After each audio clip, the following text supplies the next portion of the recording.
Hi student, आपका मेरे YouTube channel में स्वागत है। बच्चों, आप अगर नए हो तो सब्सक्राइब कर लीजिए।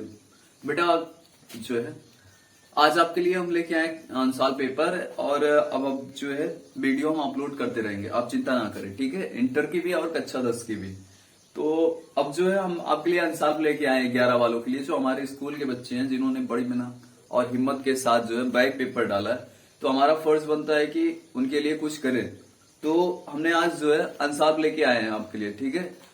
और ये 2021 की परीक्षाओं के लिए, मतलब अब जो 10 में है और अब की बार जो 10 में है सेक्शन 21-22 वाले, तो इनके लिए ये अंसाब था। लेकिन आप लोग भी बैक पेपर डाल लीजिए, हो सकता है इसमें से भी एक दो क्वेश्चन आ जाए। तो आज आपके लिए हम लेके आए सेट नंबर 1 और इसका है एनएम है, ठीक है, 2021 का। तो इनका पहला क्वेश्चन क्या है, कह रहे कि पहला क्वेश्चन है कि निम्नलिखित में से कौन सा तत्व धात्विक है। निम्नलिखित में से कौन सा तत्व धात्विक है। पहला है फास्फोरस, दूसरा है हीलियम, तीसरा है लिथियम, चौथा है सल्फर। तो इनमें से ये क्वेश्चन कर रहे हैं, कह रहे हैं कि बताइए निम्नलिखित में से कौन सा तत्व आपका धात्विक है। क्या है? धात्विक। तो हम जानते हैं फास्फोरस जो है ये भी धात्विक नहीं है। हीलियम ये अक्रिय गैस है। क्या है? अक्रिय गैस, ये भी धातु नहीं है। तो बचा कौन? लिथियम। बचा कौन? लिथियम। फिर कह रहे कौन सा कार्बनिक यौगिक असंतृप्त यौगिक है। कौन सा कार्बनिक यौगिक असंतृप्त कार्बनिक यौगिक है। इनका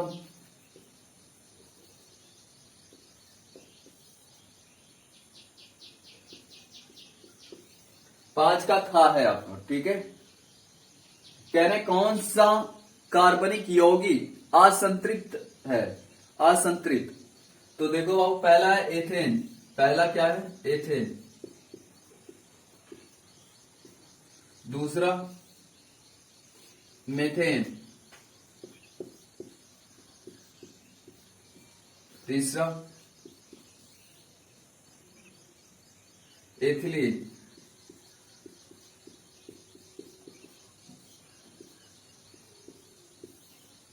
चौथा जो है एथिल एल्कोहल,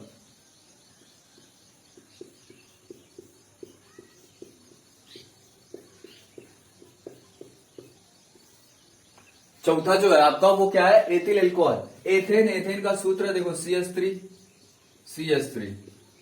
फिर मेथेन का CH4 है। दूसरे का एथिलीन है CH2, CH2। और चौथे का ethyl alcohol CH3, CH2, OH। तो देख रहे हो यहां भी सिंगल बॉन्ड है, इसके अंदर भी सिंगल बॉन्ड है, यहां भी सिंगल बॉन्ड है। तो जब सिंगल बॉन्ड हो, एकल आबंध होता है, तो उसे बोलते हैं हम लोग संतृप्त हाइड्रोकार्बन। क्या कहते हैं? संतृप्त हाइड्रोकार्बन। जबकि यहां क्या है? डबल बॉन्ड है। तो यही क्या है? असंतृप्त हाइड्रोकार्बन यौगिक है। यही वाला कौन सा है? असंतृप्त हाइड्रोकार्बन। तो इसमें कौन सा ऑप्शन सही है? एथिलीन वाला। कौन सा? एथिलीन वाला। इसमें जो है एथिलीन वाला आपका सही है, एथिलीन वाला। तो कह रहा है कि असंतृप्त ना, असंतृप्त का मतलब ऐसा कार्बनिक यौगिक जिसमें क्या हो? डबल बॉन्ड हो। जिसमें क्या हो? Double bond.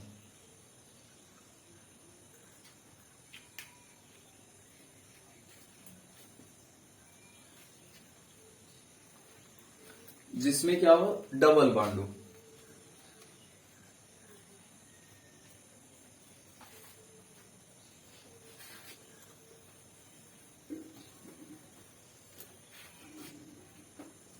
तो देखिए अब छठवां इसका गा देखते हैं, पांचवें का गा।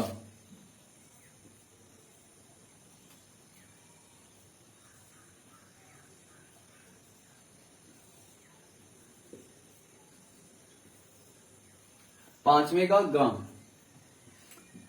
धोने के सोडे का, मतलब धावन सोडा का। धावन सोडा का रासायनिक सूत्र बताइए। पहला है सोडियम बाइकार्बोनेट, दूसरा है sodium carbonate decahydrate, Deka hydrate. तीसरा है कैल्शियम हाइपोक्लोराइड। चौथा है कास्टिक सोडा। आपसे कह रहा धावन सोडा, धोने का सोडा, ठीक है, तो ये कौन सा है? खाने का सोडा है, खाने का सोडा।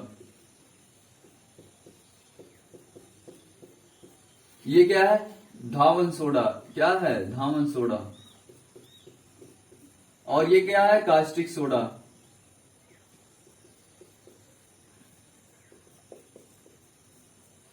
और क्या है? विरंजक चूड़ है।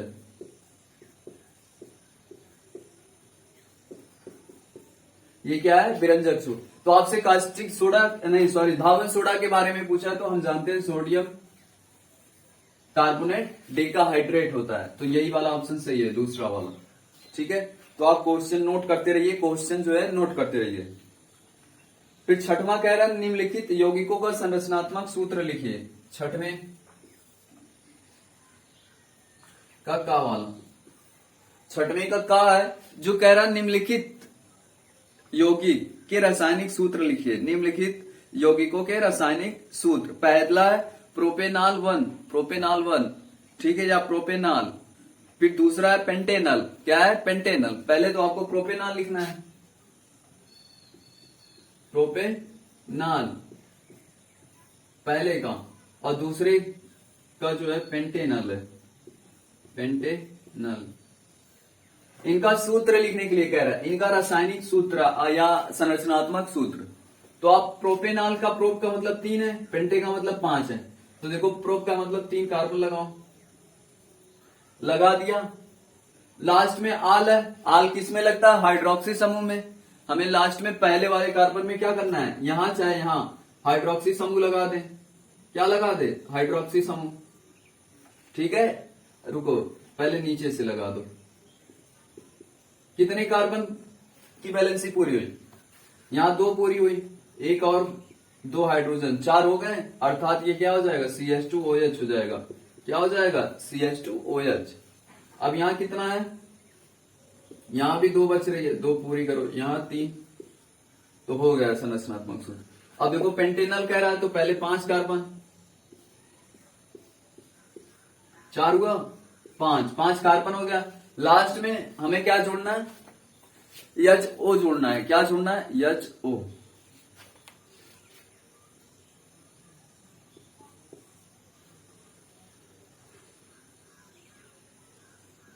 CH2। तो यहां भी बच रहा है कितनी बैलेंस इसकी? पेंटेनल की, पहले लिख लो CH2 CH2 CH2 CH3। अब कह रहा अल जोड़ने के लिए ना, अल, तो लास्ट वाले का हम क्या कर देंगे? CHO कर देंगे। लास्ट वाले का हम क्या कर सकते हैं? CHO, या इधर वाले का CHO कर दो, चाहे इधर वाले का CHO कर दो।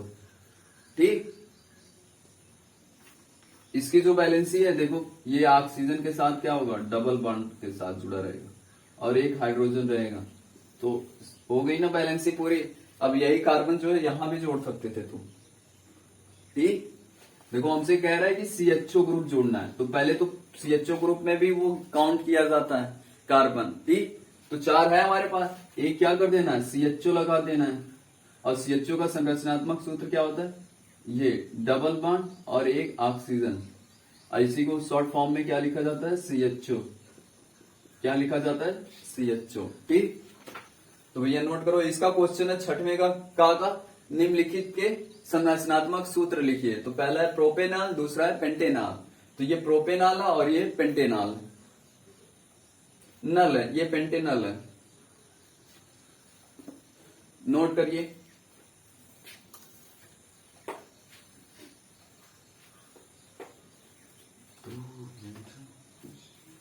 अच्छा, खा वाला कह रहा है निम्नलिखित अभिक्रिया को संतुलित कीजिए। कह रहा है निम्नलिखित अभिक्रिया के रासायनिक समीकरण को संतुलित कीजिए।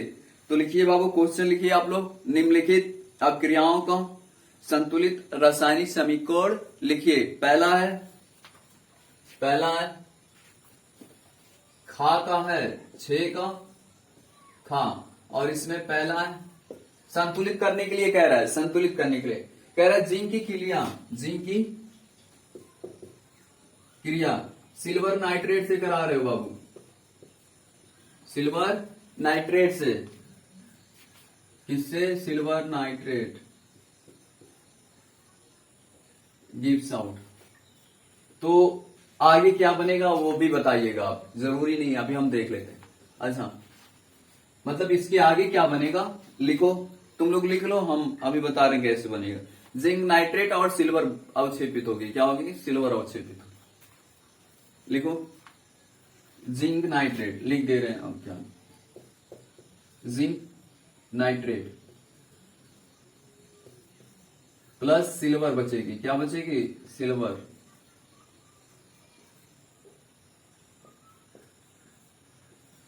तो देखिए पहला है, ये पहला है, इसी को पहले कर लेते हैं। आपसे क्या कहा है? पहले जो कहा कर जाता है आप उसके प्रतीक लिख लीजिए, आपको अगर आ रहे हैं तो उसके सर्वप्रथम प्रतीक लिखिए।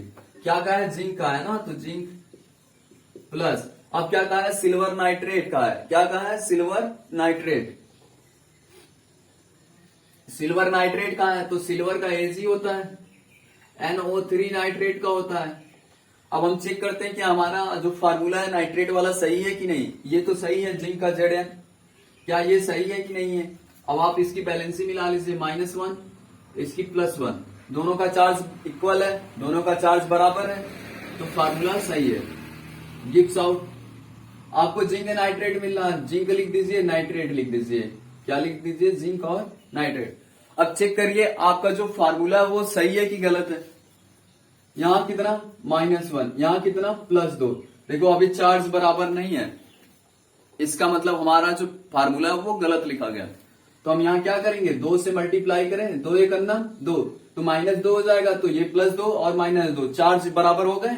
इसका मतलब हमें इसको 2 करना है, कितना करना है? 2 करना है, ठीक। अब देखो यहाँ नाइट्रेट 2 हो गया, यहाँ 1 था, तो हमें यहाँ भी 2 करना होगा। अब सिल्वर भी 2 हो गई, तो +2 Ag बच जाएगी, सिल्वर, ठीक है। नोट कर लीजिए, नोट कर लीजिए इसको। अब आगे देखिए, कह रहा है दूसरा वाला मैग्नीशियम है, क्या है? मैग्नीशियम।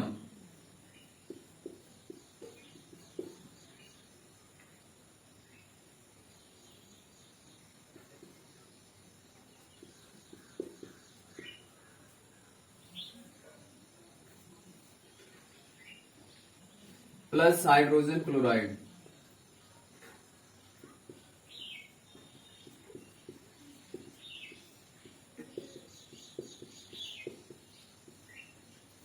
अब की बार देखिए आगे क्या बनेगा ये आप डिफाइन कर सकते हो, लेकिन आपको दिया है मैग्नीशियम क्लोराइड, क्या बनेगा? मैग्नीशियम, अब की मैं यहां पूरा नहीं लिख पाऊंगा, क्लोराइड, मैग्नीशियम क्लोराइड और हाइड्रोजन गैस, हाइड्रोजन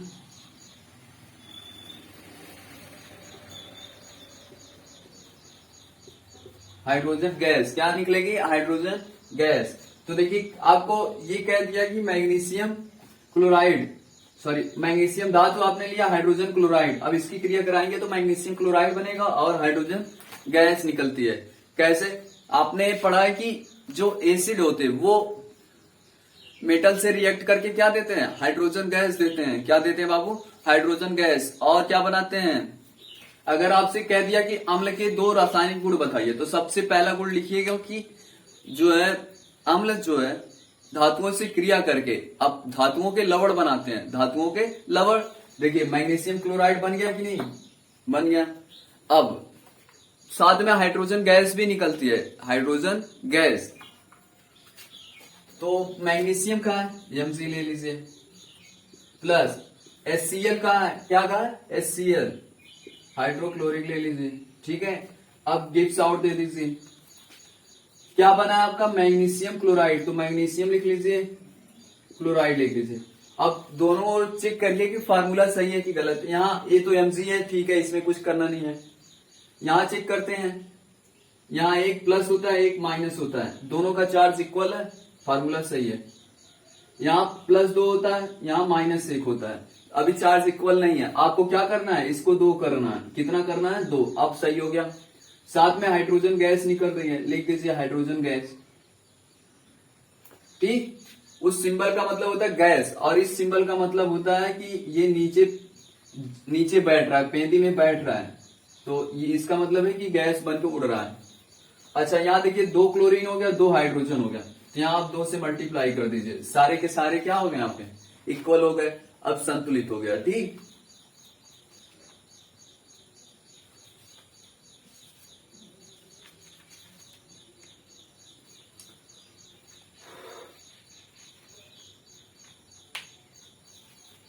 नोट कर लीजिए, नोट कर लीजिए, जल्दी करिए, जल्दी कर लीजिए आप।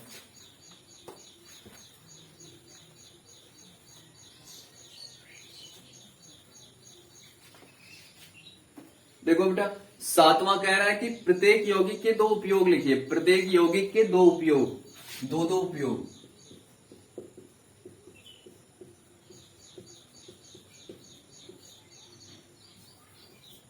पहला है विरंजक चूर्ण,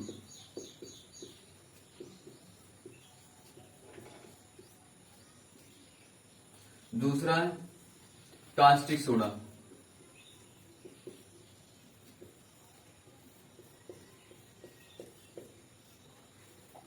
तो मुझे लगता नहीं कि आप इसे नहीं कर पाओगे, बहुत आसान है। विरंजक चूर्ण का 2 उपयोग देखिए, एक तो कीटनाशक के रूप में, एक विरंजक के रूप में, कलर उड़ाने के लिए। अब कास्टिक सोडा का कागज उद्योग में, ये जो कास्टिक सोडा है इसका उपयोग कागज उद्योग में, चमड़ा उद्योग में, फिर और दूसरा है प्रयोगशाला में अपमर्जक के रूप में। किसके रूप में, अपमर्जक के रूप में। इसका देखिए विरंजक चूर्ण का कीटनाशक के रूप में, पहला है कीटनाशक, 2 ही आपको लिखना है। पहला है कीटनाशक के रूप में भी ले लिया जाता है, कीटनाशी नहीं, जीवाणुनाशी। जीवाणु मतलब अगर आप जो इसमें मुक्त क्लोरीन गैस होती है वो एक तरह से एंटीसेप्टिक का भी काम करने लगती है। दूसरा, ये जो है विरंजक चूर्ण जो है, ये आपका जो है विरंजक के रूप में उपयोग किया जाता है। अगर किसी पदार्थ का कलर उड़ाना है, जैसे कपड़े का कलर उड़ाना है, तो ऐसे में ये विरंजक चूर्ण का उपयोग किया जाता है। कास्टिक सोडा प्रयोगशाला में अपमर्जक के रूप में, और अन्य सोडा बनाने में, जैसे धावन सोडा बनाने में और कागज उद्योग में। ठीक,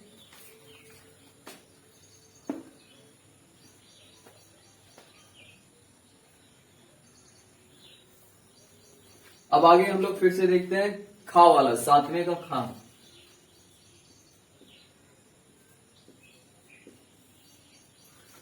क्वेश्चन लिखिए, तत्व ए का इलेक्ट्रॉनिक विन्यास, तत्व ए का इलेक्ट्रॉनिक विन्यास। ए का इलेक्ट्रॉनिक विन्यास दिया है 2 8 7 है। तो तत्व का परमाणु क्रमांक बताइए तथा आवर्त सारणी में वर्ग संख्या बताइए।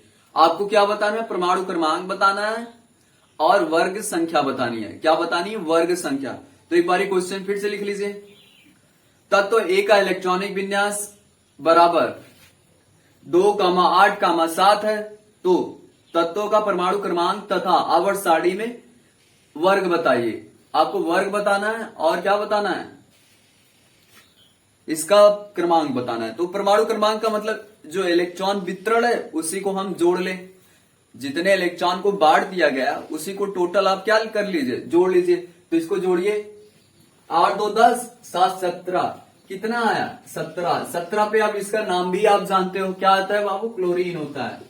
अच्छा, अगर आपको इसका वर्ग बताना है, इसमें कठिनाई होगी। एक आपको आसान ट्रिक बताते हैं हम, एक सबसे आसान ट्रिक बता रहे हैं आपको। देखिए, आप एसपीडीएफ के अनुसार कर दीजिए। किसके अनुसार, एसपीडीएफ के अनुसार। कैसे, देखो 1s2 2s2 2p6 3s2 3p5। देखो 17 हो गया कि नहीं, 2 2 4 10 10 2 12 5 17। अब इसमें देखिए इनके आगे जो क्वांटम नंबर लिखा गया वो मैक्सिमम कितना है, मैक्सिमम इसका 3 है। कितना है, 3। इसके आगे कितना लिखा है, 3। तो आवर्त नहीं पूछा, आवर्त भी बता दीजिए क्या जा रहा है। आवर्त क्या होगा, तीसरा होगा। कौन सा आवर्त होगा, तीसरा। जो 36 लाइन बनी होती है उसमें तीसरे में हम खोजेंगे। अच्छा, कहां खोजेंगे, पी ब्लॉक में, ब्लॉक इसका क्या है, पी है। ठीक, अब वर्ग क्या होगा, वर्ग पूछा है आपसे, वर्ग पूछा है तो लिख लीजिए पी ब्लॉक का, पी ब्लॉक का इसके ऊपर कितने इलेक्ट्रॉन है, 5 इलेक्ट्रॉन, कितने, 5। पी ब्लॉक का 5वां समूह वर्ग, पी ब्लॉक का 5वां, पी ब्लॉक का 5वां। अगर पूरे आवर्त सारणी का बताओगे तो 17वां, पूरे आवर्त के हिसाब से 17वां, पूरे आवर्त सारणी के हिसाब से ये कौन सा होगा, 17वां। और वर्ग ब्लॉक के हिसाब से बताओगे, पी ब्लॉक के ऊपर जितना इलेक्ट्रॉन लिखा होता है टोटल वही बताते हैं, 5वां। तो इसके ऊपर कितना इलेक्ट्रॉन लिखा है, 5, तो ये पी ब्लॉक का 5वां है। अब देखिए क्वेश्चन नंबर 7 का ग, 7 का ग,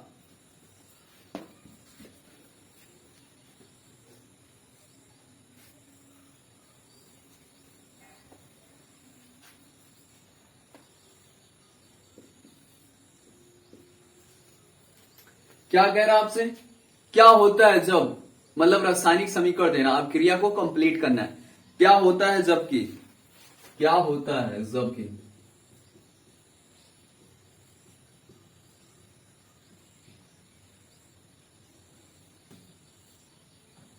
क्या होता है जबकि, पहला है जिप्सम को, जिप्सम को 373 केल्विन तक आप गर्म किए, कहां तक गर्म करेंगे, 373।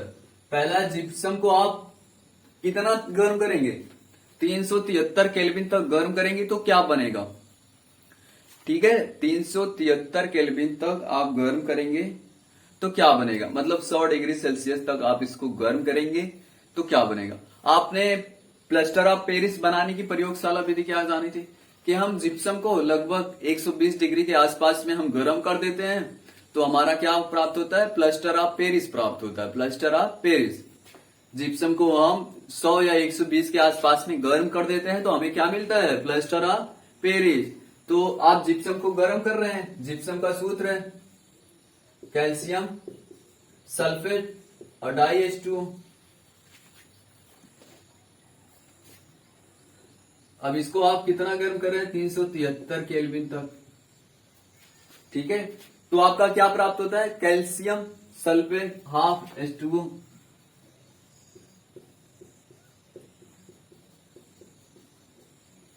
और बचा हुआ H2O बाहर निकल जाएगा। तो कितना बच रहा है, आधा यहां हो गया, 1.5 आपका बच रहा है, लिख दीजिए, ठीक है।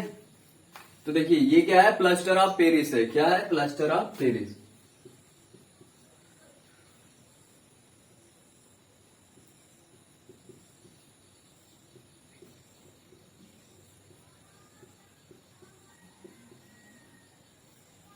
तो कहा है कि जिप्सम को आप 373 केल्विन तक गर्म करेंगे तो क्या होगा, केवल रासायनिक समीकरण दीजिए। तो आप जिप्सम को जब 373 केल्विन तक गर्म करेंगे तो क्या बनेगा, प्लास्टर ऑफ पेरिस बनेगा, ठीक, समीकरण केवल लिखना था। दूसरा बुझे हुए चूने में, दूसरा है बुझे हुए चूने में क्लोरीन गैस प्रवाहित करने पर क्या बनता है। तो आपने लिखा है कि बुझे हुए चूने पे क्लोरीन गैस प्रवाहित करने पर विरंजक चूर्ण बनता है, क्या बनता है, विरंजक चूर्ण बनता है। दूसरा कैल्शियम हाइड्रोक्साइड, ठीक है, में आप क्या कर रहे हो, क्लोरीन प्रवाहित, तो बाबू आपको क्या प्राप्त हो रहा है, कैल्शियम हाइपोक्लोराइड प्राप्त हो रहा है, क्या प्राप्त हो रहा है, हाइपोक्लोराइड प्राप्त हो रहा है, प्लस क्या प्राप्त होगा, H2O प्राप्त होगा, क्या प्राप्त होगा, H2O, ठीक। अब 8वां में कह रहा है कि निम्नलिखित पर संक्षिप्त टिप्पणी लिखिए, ये लास्ट क्वेश्चन है और ये 7 नंबर का है टोटल।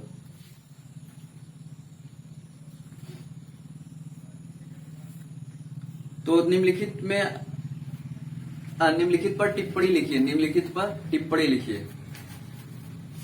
पहला आपसीकरण संख्या, इसको इरेज करते हैं।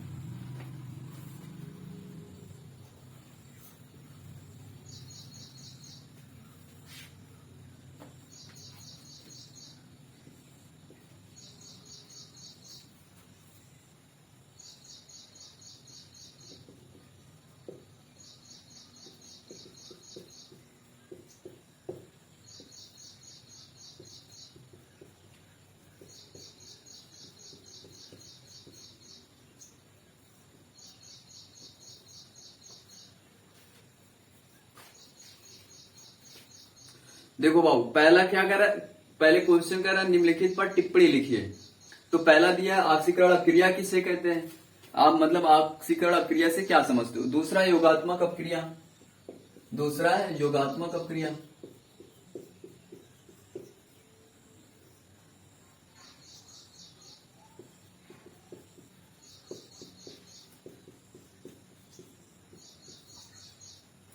तीसरा है प्रतिस्थापन।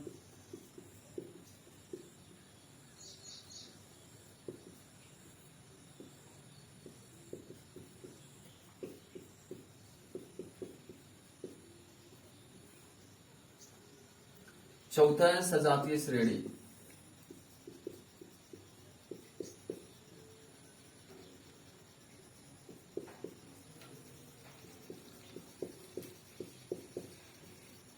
चलिए देखिए, आप ऑक्सीकरण अपक्रिया कह रहे हैं, इन पे टिप्पणी लिखिए। क्या लिखिए, टिप्पणी। तो ये 4 क्वेश्चन आपके निम्नलिखित पर टिप्पणी करिए। पहला क्वेश्चन है ऑक्सीकरण अपक्रिया से आप क्या समझते हो ना, यही पूछा आपसे। तो देखो, ऑक्सीकरण अपक्रिया आप जब हेडिंग डाल लीजिए, आप लोग क्या करेंगे, ऑक्सीकरण अपक्रिया हेडिंग डाल लीजिए। तो देखिए, वह अपक्रिया। देखो, ऑक्सीकरण अपक्रिया 2 तरह से परिभाषा।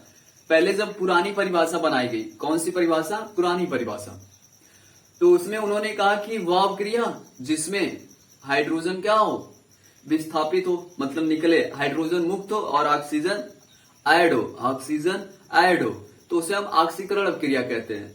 लेकिन कुछ अपक्रियाओं में ये देखा गया कि जिनमें ऑक्सीजन और हाइड्रोजन का कोई रोल ही नहीं है, तो कैसे परिभाषा दोगे। तो पहले लिखो, परिभाषा लिखो ऑक्सीकरण अपक्रिया की। वह अपक्रिया जिसमें हाइड्रोजन मुक्त हो और ऑक्सीजन जुड़े, उसे ऑक्सीकरण अपक्रिया कहते हैं। ये पुरानी परिभाषा थी। कौन सी परिभाषा, पुरानी। अर्थात देखो, कार्बन है, अब आपने उसको क्या कर दिया, ऑक्सीजन की उपस्थिति में दहन कर दिया, ऑक्सीजन की उपस्थिति में दहन कर दिया, तो क्या बन जाएगा, CO2 बन जाएगा। क्या बन जाएगा, CO2। ठीक है। तो देखो, इसमें ऑक्सीजन जुड़ रही है, बात तो सही है।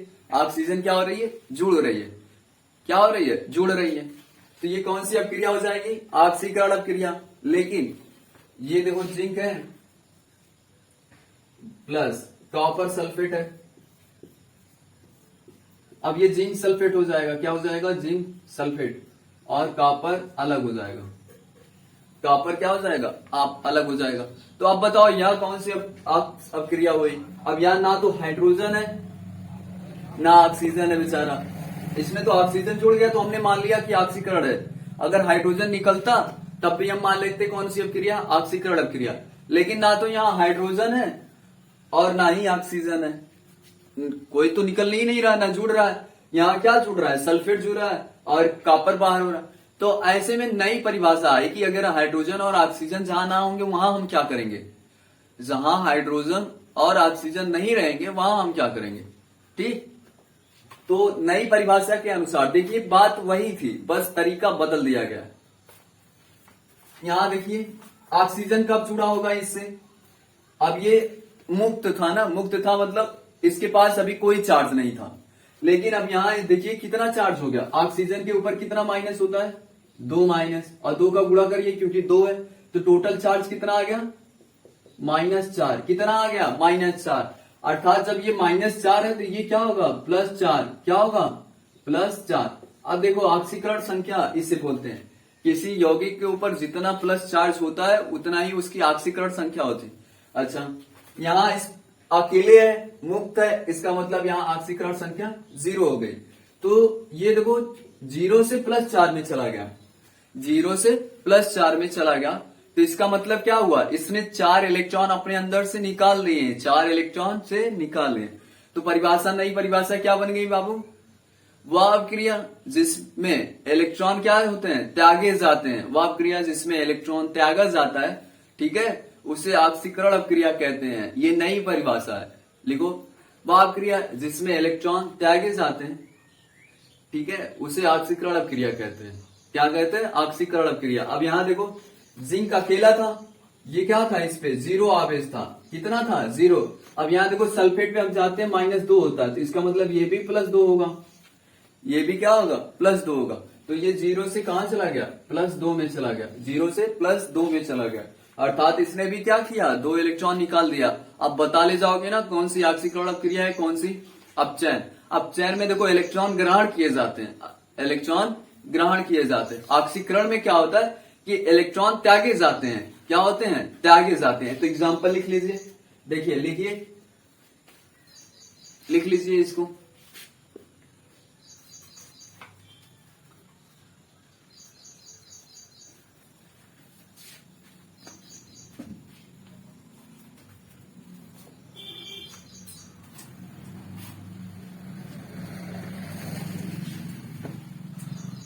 दूसरा है योगात्मक अपक्रिया।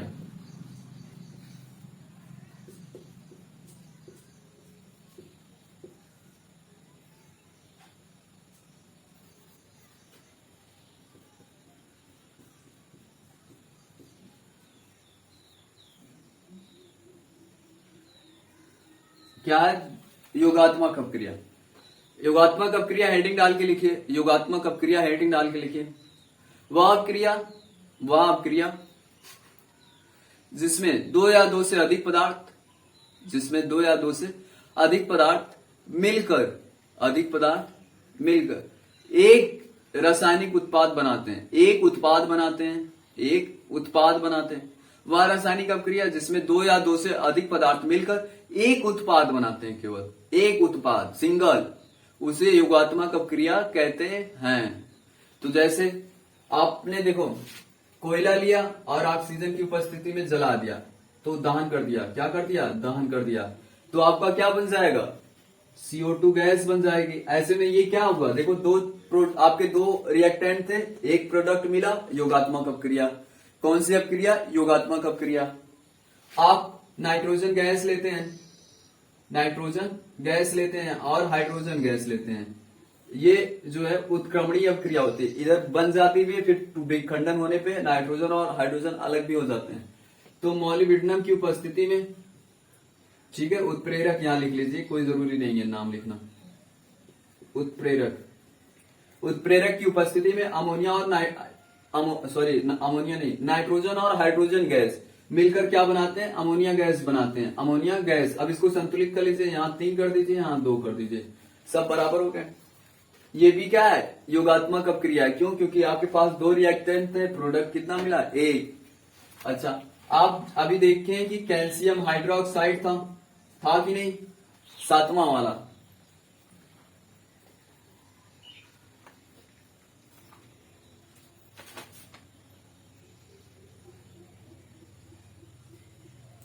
सातवें का गा वाले में जो था, अब देखिए बुझे हुए चूने पे जब आपने क्लोरीन गैस प्रोवाइड किया था तो क्या बन गया था, कैल्शियम हाइपोक्लोराइड बन गया था। नहीं, ये योगात्मक अपक्रिया नहीं है, सॉरी। आप ले लीजिए कैल्शियम हाइड्रोक्साइड,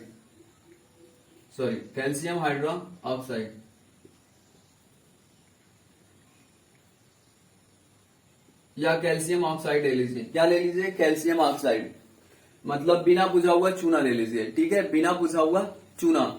और इसको क्या करें, जल में प्रवाहित करें, या सॉरी जल में मिला दीजिए।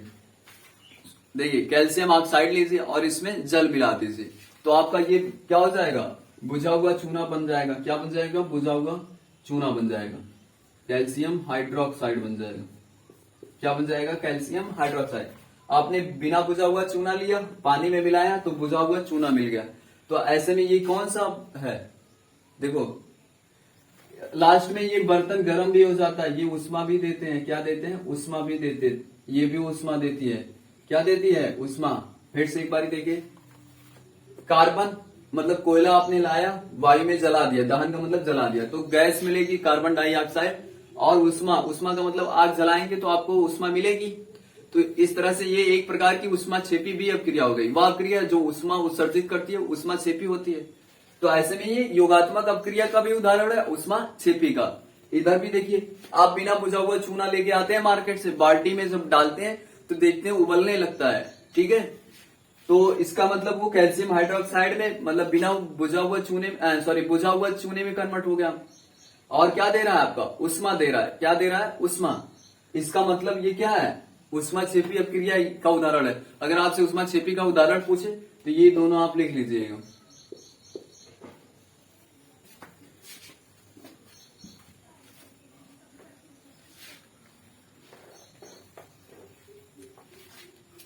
तीसरा है प्रतिस्थापन अपक्रिया। तीसरा क्या है? प्रतिस्थापन।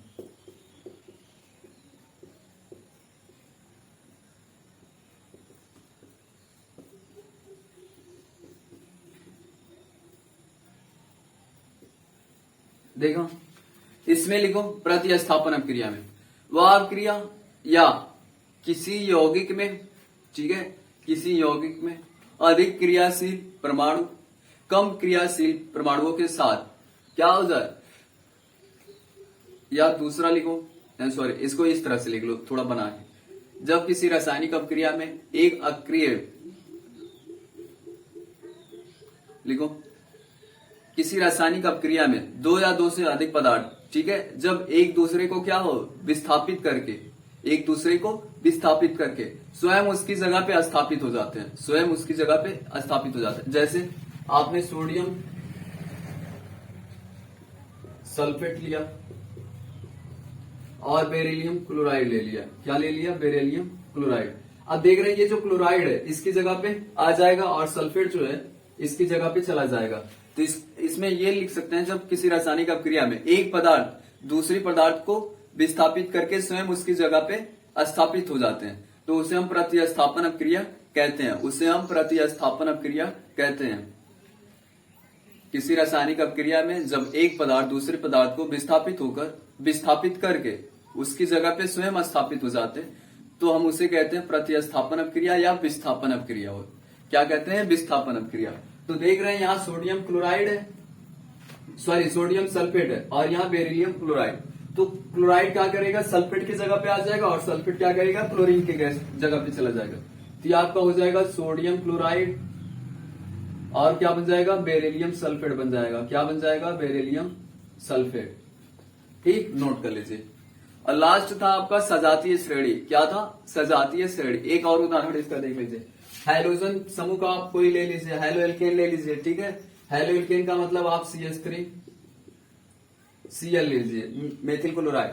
अब इसकी क्रिया जो है किसी ब्रोमाइड से करा दीजिए, किसी ब्रोमाइड से करा दीजिए, हाइड्रोजन ब्रोमाइड से। आप देखेंगे ये जो ब्रोमाइड है इसको विस्थापित कर देगी। या यहाँ आप ब्रोमाइड ले लीजिए, क्या ले लीजिए? ब्रोमाइड, और यहाँ आप ले लीजिए क्लोराइड, ठीक है। अब देखेंगे ये जो ब्रोमाइड है वो क्लोराइड के द्वारा क्या हो जाएगा? विस्थापित हो जाएगा, क्लोराइड के द्वारा विस्थापित हो जाएगा। तो आपका बन जाएगा CH3 Cl बन जाएगा, मेथिल क्लोराइड बन जाएगा और आपको क्या मिल जाएगा? HBr मिल जाएगा, HBr, ठीक है। ये भी एक क्या है? प्रतिस्थापन अपक्रिया है। क्या है? प्रतिस्थापन। ठीक, नोट कर लीजिए। और आपका लास्ट है सजातीय श्रेणी, तो आप इसे कर लीजिएगा होमवर्क, आपका ये होमवर्क रहेगा सजातीय श्रेणी। अब आपका क्वेश्चन खत्म हुआ, ठीक है बच्चों। तो अब आप जो है मैंने इतनी मेहनत की, तो आप चैनल को जो है सब्सक्राइब कर लीजिए और लाइक कमेंट जरूर करिए, ठीक है। और अपने दोस्तों को भी शेयर करिए ताकि वो भी जो है अपनी प्रिपरेशन अच्छे से कर सके। जो 10 में बच्चे हैं और जो बैक पेपर दिए हैं उनके लिए बहुत उपयोगी है, ठीक है। तो आप इसको